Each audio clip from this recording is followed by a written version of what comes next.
آخری بات جو میں حضور علیہ السلام کے حوالے سے عرض کروں گا کہ سورۃ الضحیٰ 30ویں پارے کے اندر موجود ہے۔ آپ کے علم میں ہوگا کہ ایک وقت ایسا تھا کہ نبی پاک صلی اللہ علیہ وسلم پر وحی کا نازل ہونا یہ کچھ عرصہ کے لیے منقطع ہو گیا تھا۔ مفسرین کرام نے اس کے بارے میں 6 مہینے کا بھی ذکر کیا ہے اور پھر 6 سے کم ذکر بھی کیا ہے، 6 سے اوپر بھی ذکر۔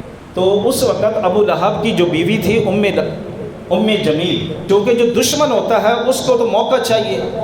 اب ان کو جب پتہ چلا، اور بھی جو دشمنان اسلام تھے، حضور علیہ السلام کے جو دشمن تھے، انہوں نے باتیں شروع کر دی۔ کہتے ہیں جی دیکھو وحی آنا ختم ہو گئی تو اس کا مطلب ہے کہ رسالت بھی ختم ہو گئی۔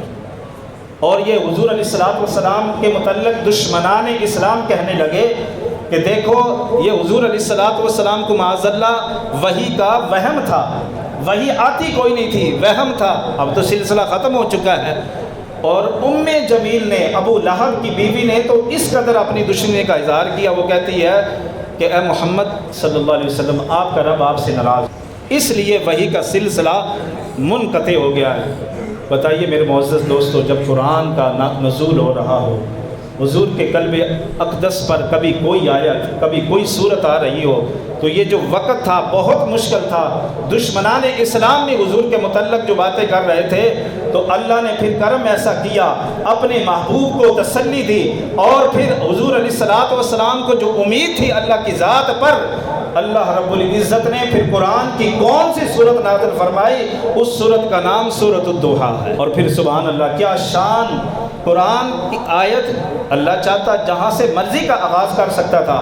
جنہوں نے باتیں کی کہ آپ کا رب آپ سے ناراض ہو چکا ہے، اس لیے سلسلہ جو وحی کا منقطع ہو چکا ہے، اللہ یہیں سے آغاز کرتا، اور ان کو جو موتور جواب رب تعالیٰ نے دیا ہے، لیکن فرمایا رب تعالیٰ نے حوصلہ اور امید جو تھی، اللہ تعالیٰ نے جو آقا علیہ السلام نے جو امید رکھی ہوئی تھی، اللہ نے حوصلہ دیا۔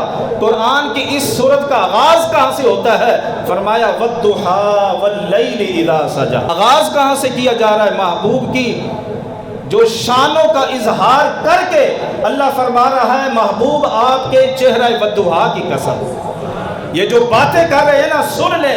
اللہ نے فرمایا آپ کے چہرہ والضحیٰ کی قسم، اور فرمایا واللیل اذا سجا، فرمایا آپ کے محبوب زلف دوتا کی قسم۔ حضور کی شان اور عظمت کا ذکر کر کے رب نے قرآن کی اس سورت کا آغاز فرمایا، اور پھر فرمایا ما ودعک ربک وما قلی۔ جو میرے محبوب کے متعلق یہ باتیں کر رہے ہیں نا کہ رب ناراض ہو گیا ہے، اس لیے سلسلہ منقطع ہو گیا وحی کا، اللہ نے جواب دیا، فرمایا سن لو ما ودعک ربک وما قلی، فرمایا نہ تو محبوب سے ہم ناراض ہوئے ہیں اور نہ ہم نے محبوب کو اکیلا چھوڑا ہے۔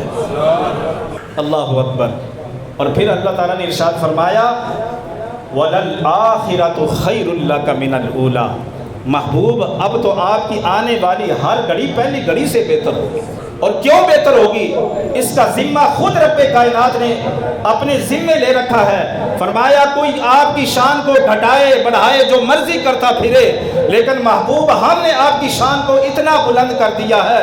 وَرَفَعْنَا لَكَ ذِكْرَكَ، فرمایا محبوب ہم نے آپ کے ذکر کو آپ کے لیے اتنا بلند کیا ہے کہ کوئی کچھ کرتا پھرے آپ کی شانوں میں کوئی کمی آنے والی نہیں ہے۔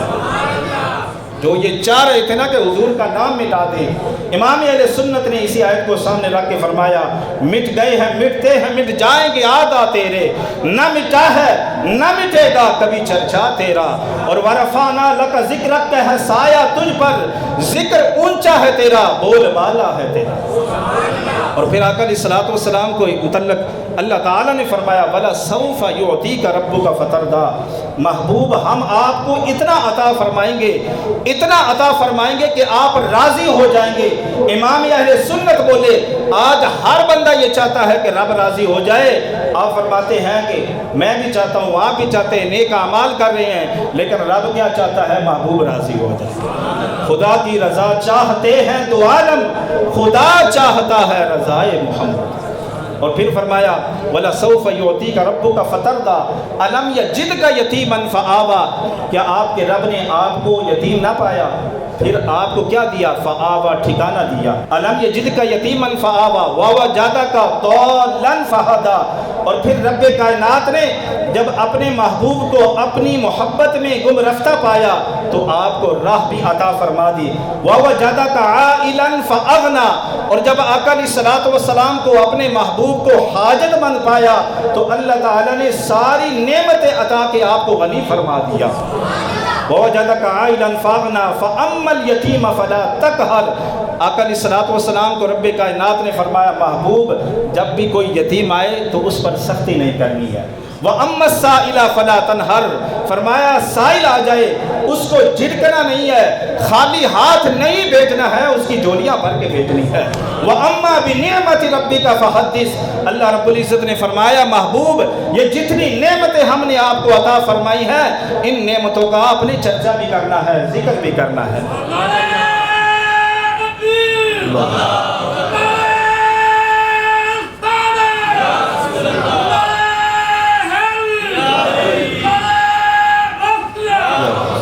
اللہ رب العزت کی ذات پر امید اور حسن ظن ہمیں رکھنا چاہیے۔ کچھ بھی ہو جائے، دکھ اور مصیبتیں پریشانیاں کتنی کیوں نہ آ جائیں، جب اللہ کی ذات پر امید ہوگی تو اب دیکھیے قرآن کے قصے میں نے آپ کے سامنے قرآن کی روشنی میں پیش کیے ہیں تو اللہ تعالیٰ اپنے بندوں کی کس طرح مدد فرماتا ہے۔ یہ ہر بندہ اپنی زندگی میں جو رکھتا ہے نا امید، وہ ان تجربات سے گزرتا ہے کہ بہت بڑی مشکل میں پھنسا ہوا جب اللہ سے تعلق جوڑ لیتا ہے نا تو پھر بندے کو وہ وہاں سے امید بھی نہیں ہوتی، ایسے رستے نکالتا ہے کہ بندہ سوچ اس کی فکر اس کی سوچ بھی نہیں ہوتی تو اللہ تعالیٰ اس کے لیے ایسے راستے بنا دیتا ہے کہ اس کے لیے آسانیاں ہو جاتی ہیں۔